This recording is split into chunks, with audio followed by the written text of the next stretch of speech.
AITA for telling my siblings I don't want to split the bill equally since I, 27F, need an honest outside perspective on a situation that is tearing my family apart. I am the youngest of 3 sisters. My older sisters are 32 and 35. We have always been close, growing up together and supporting each other through all stages of life. But over the last few years, tension has been building between us, and it's all about money. More specifically, how we split bills. Here's the difference between us. Both of my sisters are married and have 2 children each. That makes 4 nephews and nieces, whom I adore, by the way. I am single and have consciously chosen a child-free life, as they call it. I have nothing against children in general. I just decided for myself that motherhood is not my path. And that would be perfectly fine if it weren't for one recurring pattern that slowly but surely turns family gatherings into a minefield. Every time we get together, whether it's family dinners, holidays, birthdays, or any other event, the same question arises: how do we split the bill?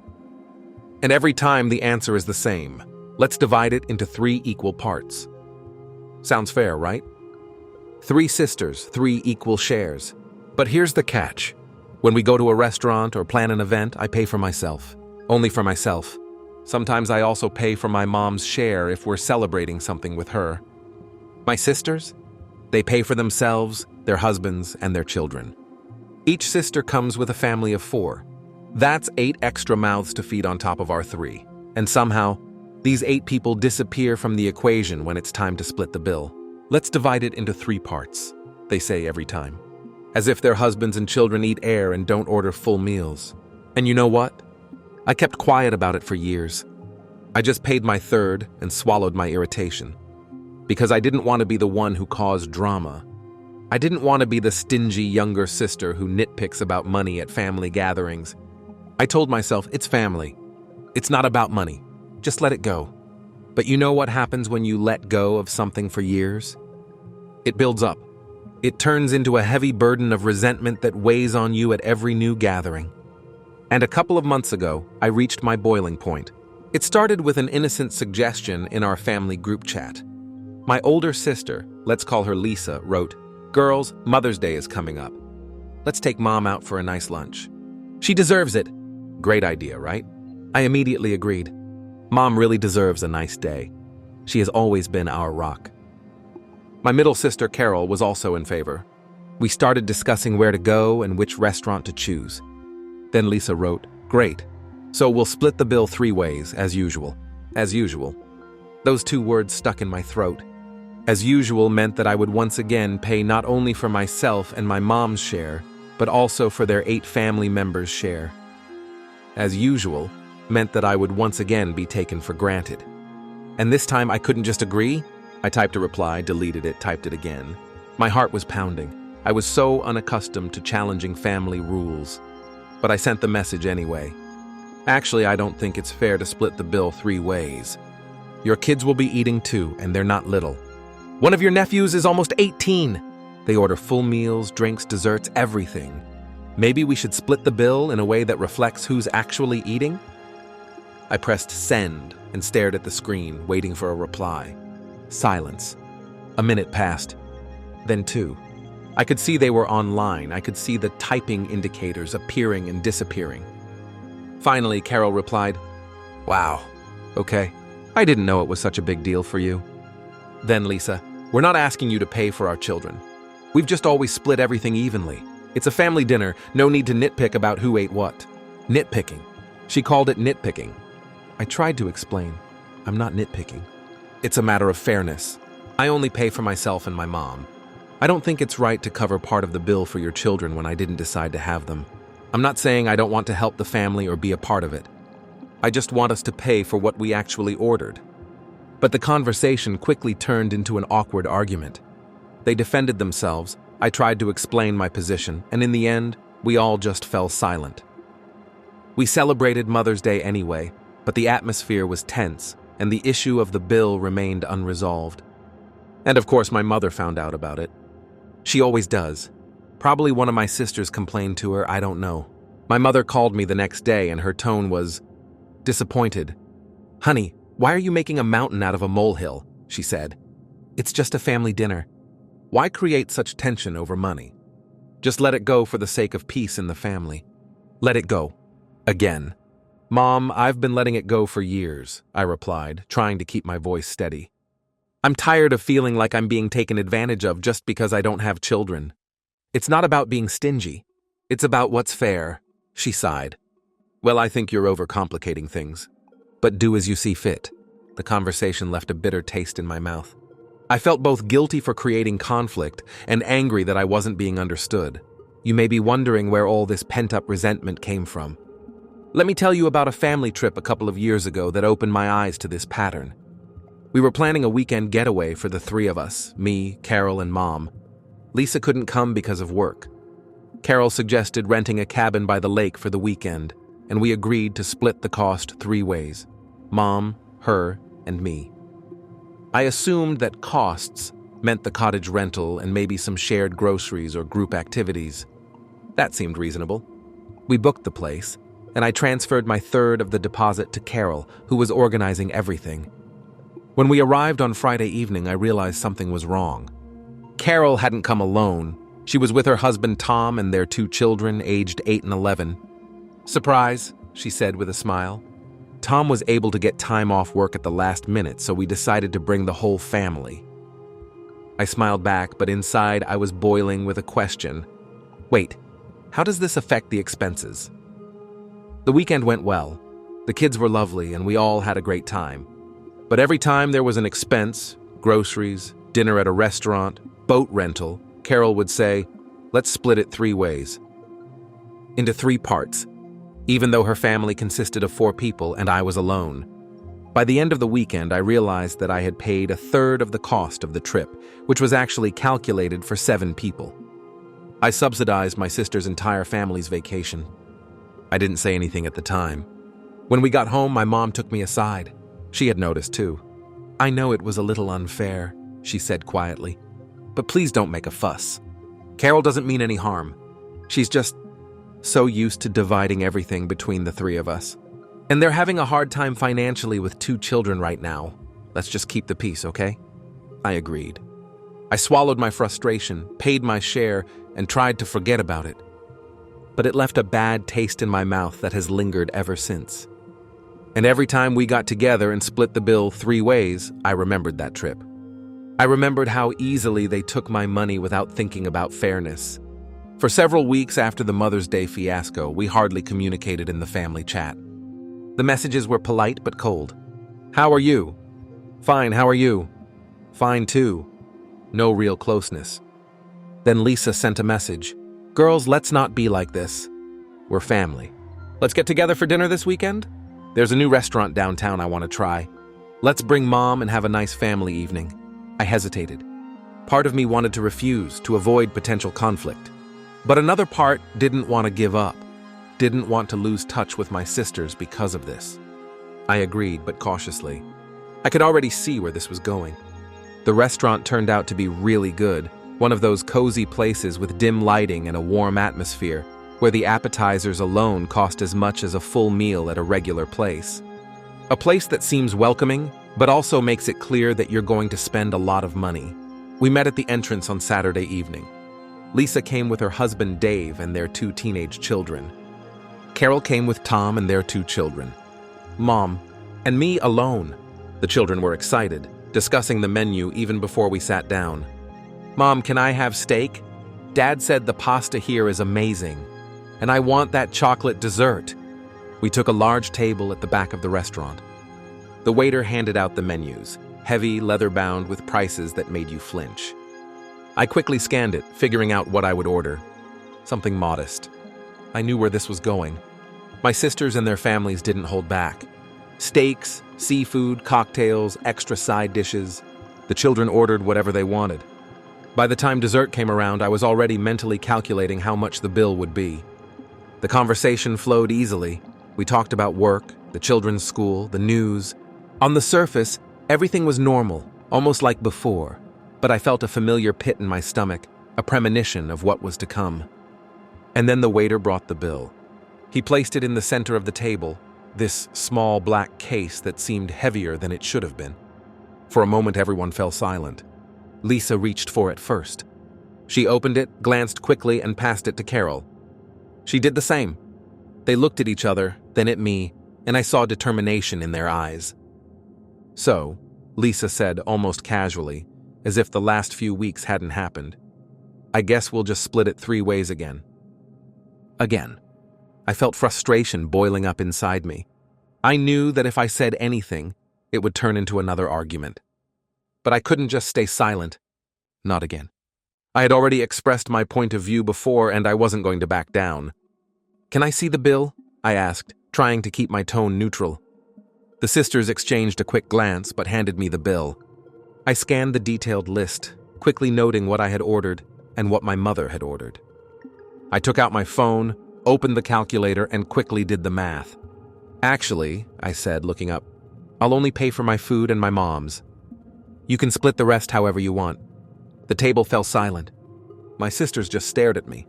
My sisters' husbands exchanged glances, clearly unsure whether they should say anything. The children, oblivious to the tension, were still discussing dessert. My mother sighed and looked down at her hands, clearly not wanting to get involved. "Are you serious?" Carol finally said, her voice tinged with disbelief. "You're just going to pay for yourself and Mom?" "Yes," I replied, keeping my voice firm. "That's what I think is fair." A painfully long, awkward pause followed. I could see that they didn't know how to respond. This wasn't the outcome they had expected. Now they were faced with the necessity of actually splitting the cost of their meals and their children's meals. After what seemed like an eternity, they reluctantly nodded. "Fine," Lisa said with a hint of irritation in her voice. "If that's what you want." I said nothing more. I counted out the cash for my share, my modest meal and half of my mother's, left it on the table, and excused myself to go to the restroom. I needed to get away from the tension for a minute. When I returned, the bill had been paid, and everyone was getting ready to leave. We exchanged brief goodbyes, barely looking each other in the eye. The ride home was quiet, and I couldn't stop thinking, had I made the right choice?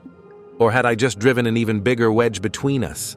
The next morning, as I drank my coffee and tried not to think about last night's dinner, Carol called. I stared at the phone screen for a few seconds before answering. I knew this conversation was coming, but I wasn't ready for it. "Hi," I said, trying to sound normal. "You really embarrassed us last night," she said, not wasting any time with pleasantries. Her tone was a mixture of anger and frustration. "I don't know why you had to make such a scene in front of everyone. We're not asking you to pay for our children. We just want to split the bill evenly, like we always have." I took a deep breath, trying to stay calm. "This isn't about creating drama, Carol. It's about fairness. When I pay 1/3 of the bill, but ordered much less than 1/3 of the food, that's not a fair split. I'm paying for myself and my mom. I don't think it's right to cover part of your children's meals when I didn't decide to have children."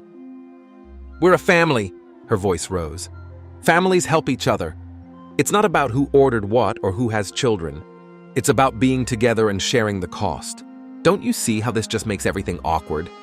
"I understand that," I replied, feeling a headache coming on. "But to me, it doesn't feel like sharing when I pay for more than I ordered. I'm not saying I don't want to help or be part of the family. I just think we should all pay for what we actually ordered." There was a pause on the other end of the line. I could hear her breathing as she tried to find the right words. "Listen," she finally sighed. "I understand where you're coming from. Really, I do. But you have to understand that when you do things like this, it comes across as petty. We're used to splitting everything evenly, and when you break it down like that, it seems like you're counting pennies instead of just enjoying time with your family." Petty. That word hit me harder than I expected. "I'm not trying to make things awkward," I said quietly. "I just want to make sure we're all fair to each other. It works both ways, right?" But Carol didn't say much after that. We ended the conversation with short phrases, and when I hung up, I was left with a nagging feeling that maybe I had ruined everything. Although deep down, I believed I had done the right thing. After that conversation with Carol, I was stewing for several days. I couldn't stop thinking about it. The more I replayed the situation in my head, the more it gnawed at me. It wasn't just about the money. It was never just about the money. It was about the principle. The expectation that I should keep quiet and agree, even when something was clearly unfair. The assumption that because I was the youngest, Because I didn't have children, I should just accept whatever conditions they set. I kept replaying Carol's words in my head. We're family. Family helps each other. But shouldn't fairness be part of that equation? Shouldn't it be a two-way street? The more I thought about it, the clearer one thing became. They would never understand my position just by listening to my words. They were too immersed in their own way of seeing things. They saw the three-way split as a neutral, fair solution because it was never unfair to them. Maybe they needed to experience what it was like to be on the other side. And then an idea came to me. It came suddenly as I lay in bed one night, unable to sleep. At first it seemed crazy, maybe even vindictive. But the more I thought about it, the more I liked it. If they wanted to play the "we're a family, so we share everything equally" card, maybe it was time to show them what that really meant. If they insisted on splitting the bill 3 ways regardless of who ordered what, well, I could work with that. I was going to turn the tables, and I was going to enjoy it. A couple of weeks later, when the tension had eased a bit and we were back to our polite but distant interactions, Lisa sent a message to the group chat. "Girls, it's my mom's birthday in 2 weeks. Let's throw her a really special dinner." I booked a table at Lucia's, that new Italian place downtown. "I hear it's amazing." "Who's in?" "Lucia's." I knew that place. You had to book weeks in advance. The wine list was longer than the menu. The average bill started at $100 per person. "Perfect. Sounds great," I wrote. "I'll be there." "Great," Carol replied. "We're in too." The plan was forming in my head, but I needed help. I contacted 3 of my close friends, Maya, Jen, and Christ. I explained the situation to them without going into too much detail, but making the point clear. My sisters constantly expect me to pay for their families when we split the bill evenly, and I want to teach them a lesson. "I need your help at dinner," I said. "Order whatever you want. Don't hold back. It'll be an educational experiment." They were more than happy to help. Maya even laughed. "Oh my God, that's genius. I already know what I'm going to order." Saturday evening crept up quickly. I arrived at Lucia's 10 minutes before the appointed time, and my friends were already waiting outside. We went in together, the 5 of us, me and my 4 reinforcements. The hostess led us to our table, and I saw my sisters' faces when they realized I wasn't alone. Surprise. Confusion. An attempt to quickly hide it and look friendly. Mom was sitting at the head of the table, and when she saw my group, her eyebrows rose slightly, but she smiled. She always tried to remain pleasant. "Hi, everyone," I approached with a big smile, pretending that everything was perfectly normal. "I hope you don't mind, but I invited some friends to join us. I thought it would be great to have a big group for Mom's birthday." "The more the merrier, right?" Lisa exchanged a quick glance with Carol. Their husbands looked puzzled. The children were more interested in studying the menu. "Oh, of course," Lisa finally said, forcing a smile. "The more the merrier." We all took our seats at the extended table that the restaurant had kindly prepared for our larger group. The waiter came over, handed out menus, and took drink orders. And then the show began. Maya set the tone. "Oh my God, have you seen these cocktails?" "I'll have an elderflower martini." "No, you know what? Make that a glass of Prosecco to start with." Jen nodded. "Yes, this wine list is incredible. I'll have a bottle of this Chianti. We can share, right?" Chris followed suit. "For appetizers, I'll have the Carpaccio and burrata." "I can't choose just one."